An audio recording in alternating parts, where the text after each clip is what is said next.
जय भीम, नमो बुद्धाय. बुद्ध धम्म आणि संस्कार या चॅनलमध्ये पुन्हा एकदा सर्वांचं स्वागत आहे. आपण बुद्ध आणि त्यांचा धम्म या ग्रंथाचं वाचन आपलं चालू आहे आणि त्याच्यामधला आपला सध्या 6वा खंड चालू आहे.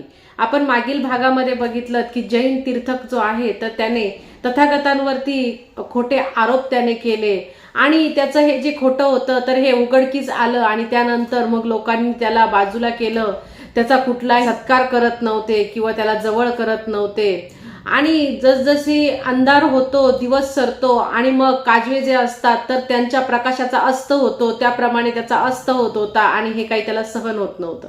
आणि मग लोकांनी त्याचा आदर करणं बंद केलं. त्याला जे उपहार द्यायचे, काही वस्तू द्यायचे, काही भेटी द्यायचे ते त्याला देणं बंद केलं. आणि मग तो राजपथावर उभं राहून तो लोकांना मोठमोठ्याने ओरडून सांगायला लागला की श्रमण गौतम बुद्ध जसा ज्ञानी आहे तसा मीही ज्ञानी आहे, मी पण पूर्ण ज्ञानी आहे. आणि बुद्धाला ज्ञान दिल्याने तुम्हाला जसा पुण्य लाभ होत असेल तर मलाही दान दिल्याने तुम्हाला पुण्य लाभच होणार आहे. आणि म्हणून तुम्ही मला दान द्यावं. परंतु लोकांनी त्याच्याकडे बघितलं नाही, त्याच्याकडे लक्ष दिलं नाही, त्याची कुठली दखल लोकांनी घेतली नाही. आणि मग शेवटी परत एकदा गौतमाच्या चरित्रावरती हनन करण्याचा आणि संघाची अप्रतिष्ठा व्हावी यासाठी त्याने परत एकदा गुप्त कट रचण्याचं ठरवलं. मग त्या काळामध्ये श्रावस्तीमध्ये एक चिंचा नावाची ब्राह्मण परिव्राजक होती. ती दिसायला अत्यंत मनमोहक होती आणि ती आपल्या वेगवेगळ्या अंग प्रदर्शन करत असे आणि त्याच्यामुळे लोक तिच्याकडे आकर्षित होत होते. आणि हे जे तीर्थक होते तर यांच्यामध्ये नेहमीच कट कारस्थान चालू असायचे, कट कारस्थान रचण्याचे डावपेच चालू असायचे. आणि त्यापैकीच एक तीर्थकाने सुचवलं की चिंचेला आपण जर तथागतांकडे पाठवलं आणि तिच्या मार्फत आपण जर तथागतांचा अपप्रसार जर केला तर किती बरे होईल. आणि यावरती बाकीचे जे तीर्थक होते तर त्यांनी सगळ्यांनी सहमती दिली. एक दिवस संध्याकाळच्या वेळी ती चिंचा जी होती तर ती तिथे त्या तीर्थकांकडे आली आणि तिने सगळ्यांना वंदन केलं आणि ती त्यांच्या जवळ जाऊन बसली. परंतु तिच्याशी कोणीच तिथे बोलायला तयार नव्हते. आणि मग ती म्हणाली की माझी अशी काय चुकी झाली आहे की माझ्याशी कोणी एक शब्दही बोलत नाही. आणि मग ते तीर्थक तिला म्हणाले की भगिनी, श्रमण गौतम जो आहे तर तो त्याच्या लोकप्रियतेमुळे आम्हाला हानी पोहोचवतो आहे, आमच्या रस्त्यामध्ये बाधा ठरत आहे, हे तुला माहिती आहे का? तर ती म्हणाली की मग मी याच्यावरती काही उपाययोजना करू शकते का? आणि मग ते म्हणाले की तुझी जर इच्छा असेल तर तू स्वतःच्या प्रयत्नांनी काहीतरी कर की जेणेकरून गौतमाचा अपप्रचार पसरेल आणि मग त्याची लोकप्रियता जी आहे ती कमी होईल. हे ऐकल्यानंतर ती चिंचा जी होती तर तिने सांगितले की ठीक आहे, आता तुम्ही चिंता करणं सोडून द्या, आता पुढचं जे काही करायचं आहे ते मी बरोबर करते. तुम्ही आता एकदम काळजी करणं सोडून द्या, निष्काळजी व्हा तुम्ही, या पद्धतीचं ती बोलली आणि ती तिथून निघून गेली. चिंचा जी होती तर ती अत्यंत देखणी होती, मनमोहक होती, अप्रतिम होती ती. आणि श्रावस्तीचे नागरिक जेव्हा धम्मचर्चा करून जेव्हा परतत असत त्यावेळी ती काय करायची, छानपैकी रक्तवर्ण वस्त्र ती परिधान करायची आणि हातामध्ये पुष्पमाला घ्यायची. ती सुगंधित द्रव्य तिच्या हातावरती असायचे आणि मग ती जेतवनाच्या दिशेने निघायची. त्यावेळी तिला जर कोणी विचारलं की तू कुठे जात आहे तर ती म्हणायची की तुम्हाला त्याच्याशी काय करायचं आहे, तुमचं काय कर्तव्य आहे, तुमचा काय संबंध आहे, अशी उत्तरं ती त्या लोकांना द्यायची.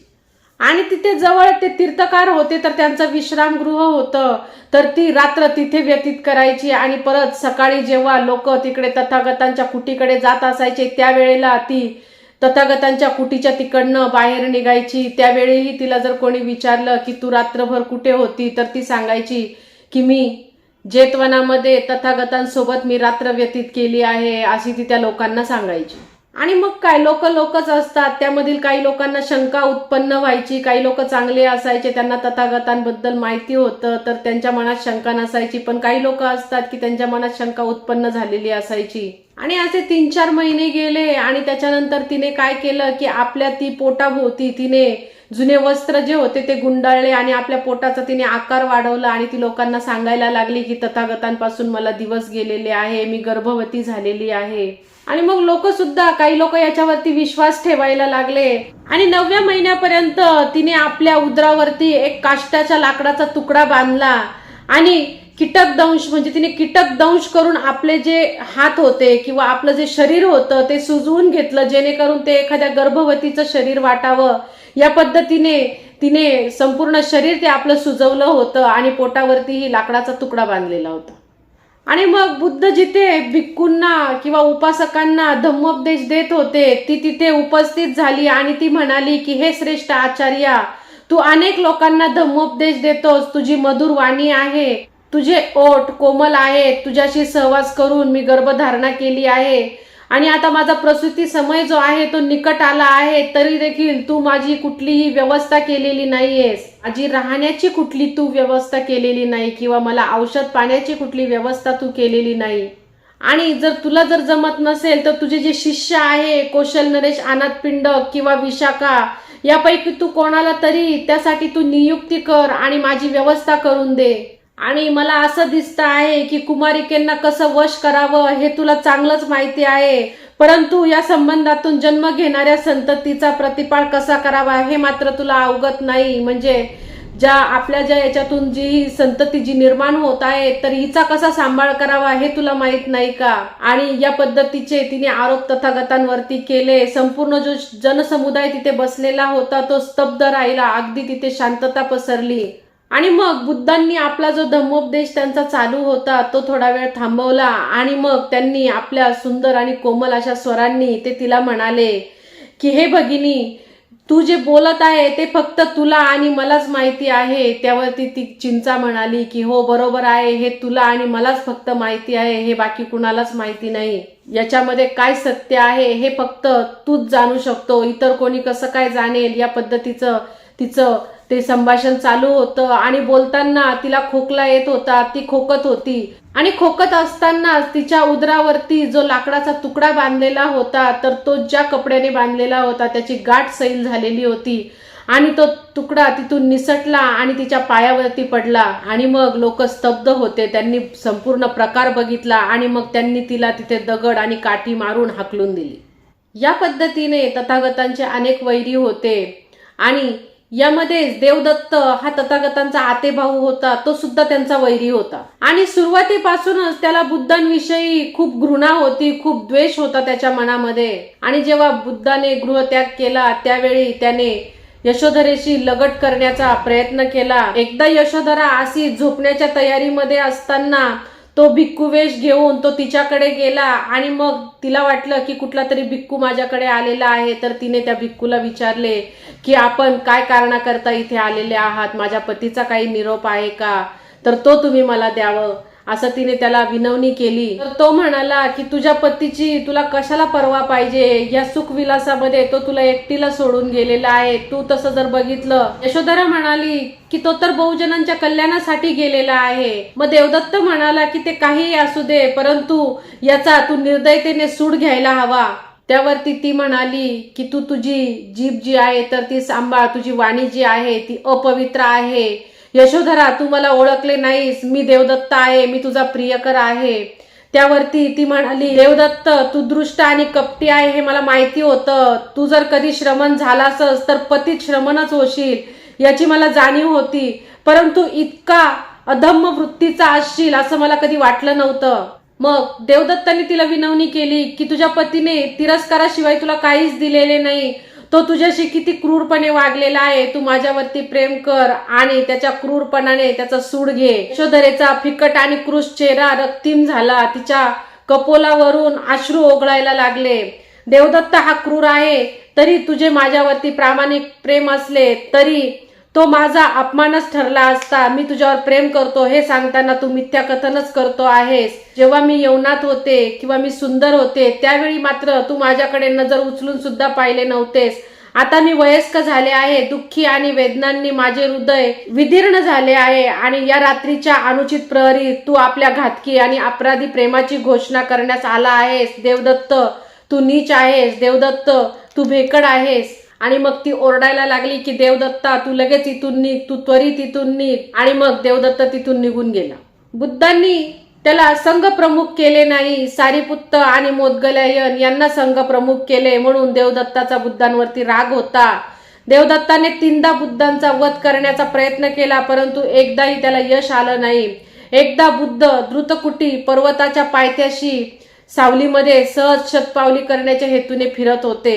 देवदत्त त्या पर्वतावर चढला आणि त्याने बुद्धांचा प्राण घेण्याच्या हेतूने एक मोठा दगड तिथून लोटून दिला. तो दगड दुसऱ्या मोठ्या खडकावर आपटला आणि तिथंच तो अडकून पडला.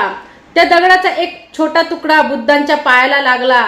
त्यांच्या पायातून थोडंसं रक्त आलं. दुसऱ्या वेळी त्याने बुद्धांचा जीव घेण्याचा प्रयत्न केला. यावेळी देवदत्त राजपुत्र अजातशत्रूकडे गेला आणि त्याने कथन केलं की मला काही माणसे द्यावी. आणि त्या राजपुत्राने अजातशत्रूने आपल्या माणसांना आज्ञा केली की देवदत्त तुम्हाला जी आज्ञा देईल तुम्ही ते करावं. देवदत्ताने त्यापैकी एकाला आज्ञा केली की मित्रा तू जा आणि श्रमण गौतम अमुक स्थानी वास्तव्याला आहे, तिथे जाऊन त्याचा तू वध कर. तो माणूस जेव्हा परत आला तेव्हा त्याने सांगितलं की मी तथागतांचे प्राण घेण्यासाठी असमर्थ ठरलो आहे. त्यावेळी त्याने बुद्धांना मारण्याचा तिसरा प्रयत्न केला. त्यावेळी राजगृही नलगिरी नावाचा एक क्रूर नरमेधक हत्ती होता आणि देवदत्त राजगृही गेला आणि देवदत्त तो जो हत्तीखाना होता तर तिथे गेला आणि तो हत्तीखानाचा जो तिथे तो माणूस होता तर त्याला म्हणाला की मी राजाचा मित्र आहे, कुठल्याही कमी दर्जाच्या माणसाला मी वरती नेऊ शकतो, मी तुझी बढती करून देऊ शकतो, मी तुझ्या वेतनामध्ये सुद्धा वाढ करू शकतो. तेव्हा हे मित्रा श्रमण गौतम ज्या रस्त्यावरून जातील तेव्हा नलगिरीला त्याच पथावर तू मोकळे सोडून दे. देवदत्ताने बुद्धांचा वध करण्यासाठी धनुर्धारी नियुक्ती केली. त्याने बुद्धाच्या मार्गावर त्या पिसाळलेल्या हत्तीला सोडलं, परंतु तो सफल होऊ शकला नाही. जेव्हा त्याच्या या प्रयासाची माहिती सर्वांना झाली तेव्हा त्याचे वर्षासन समाप्त करण्यात आले. राजा अजातशत्रूने सुद्धा त्याला भेट देणं बंद केलं आणि आजीविकेसाठी त्याला दारोदारी जाऊन भिक्षा मागावी लागली. देवदत्ताला अजातशत्रूकडे खूप अनुग्रह प्राप्त होत होता, पण हा संबंध फार काळ टिकू शकला नाही. नलगिरी हत्तीच्या कांडानंतर त्याचा संपूर्ण जे प्रभाव होता तो समाप्त झाला होता आणि त्याच्या या पापामुळे देवदत्त मगधामध्ये फारच अलोकप्रिय झाला आणि मग त्यानेही मगध सोडून दिलं आणि तो कौशल देशामध्ये तो तिकडनं निघाला. त्याला असं वाटलं कौशल नरेश प्रसंजित राजा आपले स्वागत करेल, परंतु राजा प्रसंजिताने त्याला घृणास्पद दृष्टीने त्याच्याकडे पाहिले आणि त्याला तिथूनही त्याने घालवून दिले. त्यामध्येच आपण ब्राह्मण आणि बुद्ध बघणार आहोत. मोठ्या भिक्खू संघासहित बुद्ध एकदा कौशल जनपदामध्ये चारिका करत होते आणि ते थून नावाच्या ब्राह्मण गावामध्ये पोहोचले. थून गावाच्या ब्राह्मण गृहस्थांनी वार्ता ऐकली की श्रमण गौतम हे आपल्या शिवारामध्ये आलेले आहे. हे ब्राह्मण गृहस्थ लोभी होते, अश्रद्ध होते, मिथ्या दृष्टी असणारे होते. त्यांनी विचार केला की श्रमण गौतमाने या गावात प्रवेश केला आणि 2-3 दिवस या गावात वास्तव्य केले तर तो सर्व ग्रामस्थांना धम्मदीक्षा देईल. आपण त्याला या गावामध्ये प्रवेश रोखलाच पाहिजे. आणि गावामध्ये प्रवेश करण्यासाठी एक नदी होती, ती ओलांडून इकडे यावं लागायचं. ब्राह्मणांनी काय केलं, त्या नदीच्या तिथे ज्या होड्या होत्या त्या सर्व काढून घेतल्या. नदीकडे येणारे रस्ते सगळे खराब केले. त्याच्यावरती जे पूल होते ते त्यांनी अगदी खराब करून टाकले जेणेकरून तो इकडे येणार नाही. त्यांनी एक फक्त विहीर ठेवली, बाकीच्या विहिरींमध्ये संपूर्ण पालापाचोळा टाकून ठेवला. तिथे ज्या पडव्या असतील त्या त्यांनी लपवल्या किंवा तिथं जे काही विश्रामगृहे होती ते सगळे काही नजरेआड त्यांनी करून टाकले. आणि तथागतांच्या हे सगळं काही लक्षामध्ये आलं, परंतु तरी देखील तथागतांना त्यांच्याविषयी अनुकंपा वाटली आणि तथागतांनी ती नदी जी होती ती पार केली आणि नदी पार करून ते थून नगरीमध्ये आले. आणि मग त्यांनी मुख्य रस्ता सोडून ते एका झाडाखाली बसले आणि ते जेथे बसलेले होते त्याच वाटेने अनेक महिला पाणी भरण्यासाठी जात होत्या. त्या गावामध्ये एक निर्णय घेण्यात आला होता की तथागत समजा आलाच आपल्या गावामध्ये तर त्याचं कोणी स्वागत करायचं नाही, त्याचा कोणी सत्कार करायचा नाही. तो कोणाच्या निवासाला आला तर त्याच्या भिक्खू संघाला कोणी अन्न द्यायचं नाही, कोणी भिक्षा द्यायची नाही, कोणी जल द्यायचं नाही. आणि तिथेच एक ब्राह्मणाची दासी जी होती तर ती पाण्याचा कुंभ घेऊन चालली होती. तिने बघितलं की तथागत जे आहेत तर ते थकलेले आहेत, भागलेले आहेत, त्यांना कदाचित खूप तहान लागली आहे. तर तिला असं वाटलं जरी लोकांनी बंदी केली असेल तथागतांना पाणी देण्यासाठी तरी पण मी यांना का पाणी देऊ नये आणि माझा मुक्तीचा मार्ग मी का मोकळा करून घेऊ नये. आणि मग तिने स्वतःशीच विचार केला की माझा स्वामी आहे, त्यांनी मला मारलं तरी चालेल, इथल्या लोकांनी मला बांधून टाकलं तरी चालेल, कोणतीही शिक्षा दिली तरी चालेल, परंतु मी यांना पाणी दिल्याशिवाय राहणार नाही. आणि इतर ज्या बायका होत्या तर त्यांनी तिला खूप थांबवण्याचा प्रयत्न केला, पण तिने काही ते ऐकलं नाही. तिने आपल्या जीवाची पर्वा केली नाही. ती तथागत जिथे बसले होते तिथे गेली. तिने आपल्या डोक्यावरचा हंडा जो होता तो खाली घेतला आणि तथागतांना तिने पाणी दिलं. आणि तिचा जो स्वामी होता तर त्याच्या कानावरती ही बातमी गेली आणि मग त्याच्या लक्षामध्ये आलं की हिने गावाचा जो नियम आहे तो मोडला आहे, हिने आपलं ऐकलेलं नाहीये. तो खूप चिडला. तो ओठ खाऊन तिच्या अंगावरती धावून गेला, तिला लाथाबुक्क्यांनी मारलं आणि त्याच्यामध्ये तिचा मृत्यू झाला. द्रोण नावाचा ब्राह्मण तथागतांकडे गेला. त्याने तथागतांना अभिवादन केलं, त्याने कुशलक्षेम विचारलं आणि तो एका बाजूला जाऊन बसला. तो ब्राह्मण तथागतांना म्हणाला की श्रमण गौतमा, मी असे ऐकले आहे की श्रमण गौतम वयोवृद्धांना, श्रद्धेय ब्राह्मणांना, जीवन मार्गावर दीर्घकाळ मार्गक्रमण केलेल्यांना, जे दीर्घायू आहेत त्यांना अभिवादन करत नाही, त्यांना उत्थापन देत नाही किंवा त्यांना आसनही देत नाही.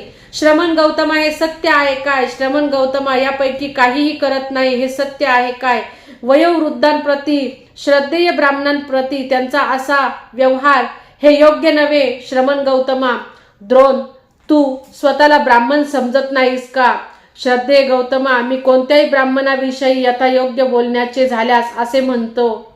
श्रमण गौतमा, कोणत्याही ब्राह्मणाविषयी यथायोग्य बोलावयाचे झाल्यास असे म्हणावे लागेल, त्या ब्राह्मणाचा कुलशीलवान मातापित्यांच्या पोटी जन्म झाला आहे, त्याच्या गत 7 पिढ्या पवित्र आणि निष्कलंक आहे, त्याचा जन्म सर्वथा निर्दोष आहे, अभ्यासू, वेदमंत्राचा ज्ञाता, अक्षर आणि अभेदासहित 3ही वेदांत पारंगत, शब्दशास्त्राचा ज्ञाता, वैयाकरणी महापुरुषांच्या लक्षणांचा जाणता आणि विश्वाविषयी भविष्यवाणी करणारा आहे. आणि श्रमण गौतमा, माझ्या बाबतीत हे सर्व यथातथ्य लागू पडते. हे श्रमण गौतमा, माझा जन्म, माझी कुशलता ही अशी आहे.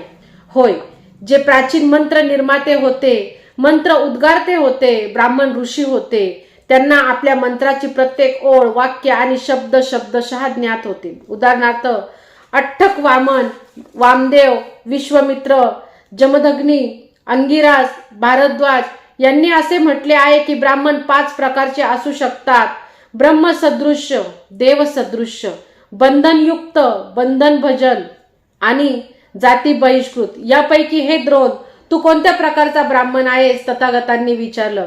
हे श्रमण गौतमा, आम्हाला ब्राह्मणांचे हे 5 प्रकार माहीत नाहीत, तरीही आम्ही जाणतो की आम्ही ब्राह्मण आहोत. श्रमण गौतमाने मला धम्मोपदेश दिला तर मात्र मला या 5 प्रकारचे ज्ञात होईल. हे ब्राह्मणा, सावध चित्ताने श्रवण करावे, मी कथन करतो आहे. ठीक आहे, तो वदला आणि तथागतांनी आपले कथन चालू केले. हे द्रोण, ब्राह्मण हा ब्राह्मण सदृश केव्हा होतो? हे द्रोण, एखादा ब्राह्मण कुलशीलवान मातापित्याच्या उदरी जन्म घेतो, त्याच्या मातापिता दोघांकडून त्याला गत 7 पिढ्यांच्या पवित्राचा वारसा लाभला आहे. जन्माच्या दृष्टीने तो सर्वथा निर्दोष आहे. 48 वर्षे त्याने ब्रह्मचर्याचे पालन केले आहे आणि आचार्यांनी विद्या दान केल्यावर अधम्म मार्गाने नव्हे तर धम्म मार्गाने तो त्याची गुरुदक्षिणा देण्याचा प्रयत्न करतो आहे. आणि हे द्रोण, येथे धम्मानुसार याचा अर्थ काय? तर कृषक, व्यापारी, पशुपाल, धनुर्धर, राजसेवक किंवा कोणताही अन्य हस्तव्यवसाय करून आजीविका प्राप्त न करता तो भिक्षाटन करून आपली आजीविका प्राप्त करतो. तो भिक्षापात्राचा अनादर करीत नाही. तो आपली गुरुदक्षिणा देतो, स्मशू शीर्षाचे मुंडन करतो, काशाय वस्त्र परिधान करतो आणि गृहत्याग करून गृहहीन जीवनाचा स्वीकार करतो. अशा प्रकारे गृहत्याग केल्यावर 1, 2, 3, 4 ऊर्ध्व आणि उदर अशा सर्व दिशांना मैत्रीयुक्त, दुर्गामी, व्यापक तसेच असीमित वृत्तीने घृणा किंवा अकुशल विचाराविना तो संचार करीत असतो. आणि असे केल्यावर तो करुणामय होऊन विहार करतो, दयामय होऊन विहार करतो, तो मुदितायुक्त होऊन विहार करतो, तो अपेक्षायुक्त वृत्तीने विहार करतो. 1, 2, 3, 4 ऊर्ध्व आणि अधर सर्व दिशांना करुणा, मुदिता, उपेक्षापूर्ण विचारांनी सर्वत्र व्यापक, असीमित होऊन आणि घृणा आणि अकुशल विचाराविना तो सर्वत्र संचार करतो. अशा प्रकारे या 4 ब्रह्मविहारात विहार केल्यानंतर मृत्यूनंतर त्याची काया विघटन पावते, तेव्हा तो कुशल अशा ब्रह्मलोकीचा गामी होतो. द्रोण, अशा प्रकारे एक ब्राह्मण ब्रह्मसदृश्य ब्राह्मण होतो. आणि हे द्रोण, ब्राह्मण देवसदृश्य ब्राह्मण कसा होतो? हे द्रोण, अशाच प्रकारच्या सुजन्मा आणि सुचरित ब्राह्मणांचे उदाहरण घेऊया. तो कृषी, उद्यम आदी मार्गांनी आपली आजीविका प्राप्त न करता भिक्षाटन करून आपले जीवन व्यतीत करतो. तो आपली गुरुदक्षिणा गुरुला अर्पण करतो आणि धम्म मार्गाने आपल्या भार्येचा स्वीकार करतो, अधम्म मार्गाने नव्हे.